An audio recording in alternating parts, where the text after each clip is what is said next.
This is my last day here in South Brent by the river, and I would like to make another video for you. We just finished the Indigeny Today course about a week ago now, and I know that people are going to ask me, what did I get out of it? And the answer is a lot, and a lot of the things I have got out of it I probably won't even realise until years down the line. But I would like to share with you one major thing that occurred pretty much the day that we finished, or the day before. And 3 things happened that day. And I believe that everything that I'd done during the course had led up to these feelings and this realization. But it was really that day that was the trigger. So first of all, I read in the Resurgence and Ecologist magazine that there are these tiny seahorses in China, and they're being ground up and sold as chicken feed. And I felt this stab of pain in my heart when I read that. The second thing is, we were in the class and Colin Campbell was talking, and he felt that he needed to say the words, "The northern white rhino are now extinct," even though he knew that it would make him cry. And then the third thing that happened is that we went down to the river to do a ceremony, and with Pat McCabe, who is a Native American, she did a little ceremony with us, and as she was explaining it, she said the words, "This is not a metaphor." And she was talking about giving oats to the river as thanks. And that was what we did. That was part of the ceremony.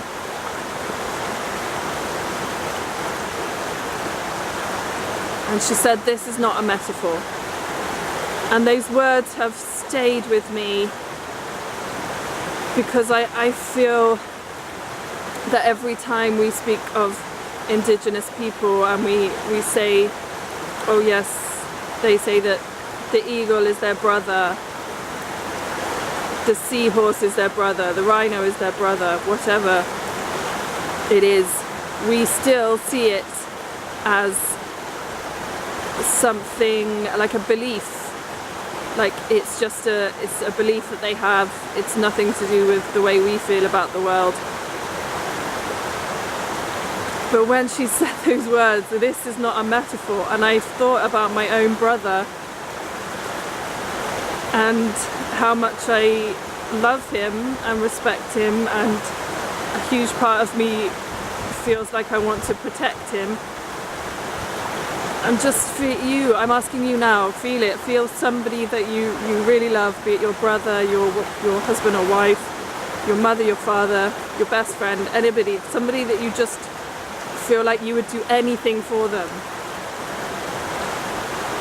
And I put that feeling side by side with that feeling of that seahorse, and I just thought, what if that was my brother and somebody was crushing him and making him into chicken feed, or hunted him to extinction? It's not a metaphor. It's like, that is actually how the world is. It's the reality of it, is that those beings are literally our brothers and sisters, and that's why I felt that pain in my heart when I read about that seahorse. And I think people really try not to feel that, because it leads to a huge sense of grief, which is not something our society really knows how to deal with very well. And also, but to me that that feeling of grief brings so much liberation with it, because I think a lot of the time because it's usually our culture, you know, the Western way of living that have caused all this destruction, we feel some kind of sense of guilt.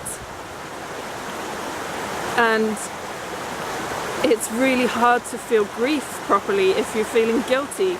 I mean, just think about, you know, if somebody murders somebody, and really, does she really grieve properly for the person that she's killed? Or does she cover that over with guilt? Is it just guilt that she feels?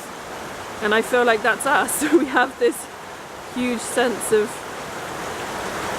guilt, and so we neglect to feel grief, and we just want to cover it up and not look at it.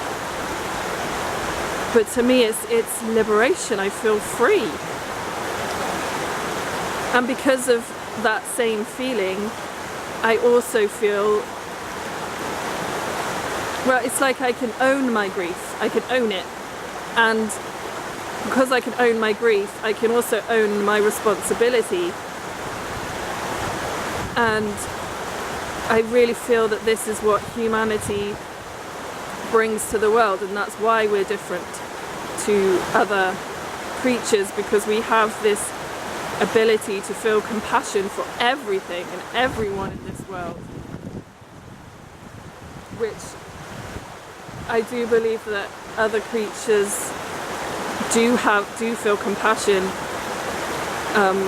but and I've seen it, you know, when the dog looks after the kitten or whatever, you know, it does go cross species, but it's not this huge sense of protection for everything on the earth.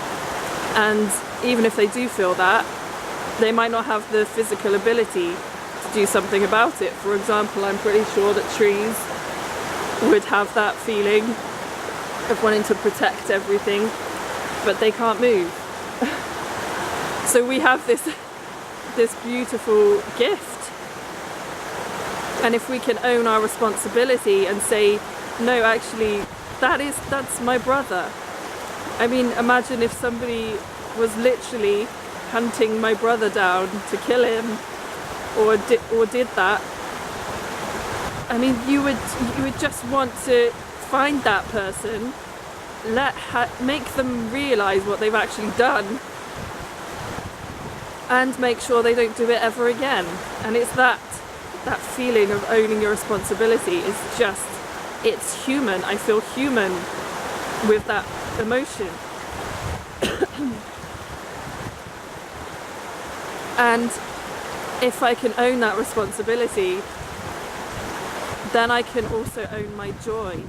The joy that when I look around at this river and look how happy it is, and I can feel my own joy rising up with it, because it's just a part of me. And I feel, again, it's a part of us that we in the West repress a little bit, because of our guilt, because we think, oh, but, you know, look at what we've done, look at all the destruction we've caused, but we find it hard to express joy for what we haven't destroyed. And when you're looking at indigenous peoples like we have been, it's really easy to say, oh, it's their thing, they can own their joy because they have that connection already, they have that deep connection with the earth already, so they're the ones that feel the joy. We can't, because we're not quite in it like they are. But it's crap if we just decide that it is not a metaphor. It is not a metaphor. And I own my grief, and I feel free, and I own my responsibility, and I feel human, and I own my joy. And in that, I have this complete faith that the world will be beautiful, as it always has been. Thank you.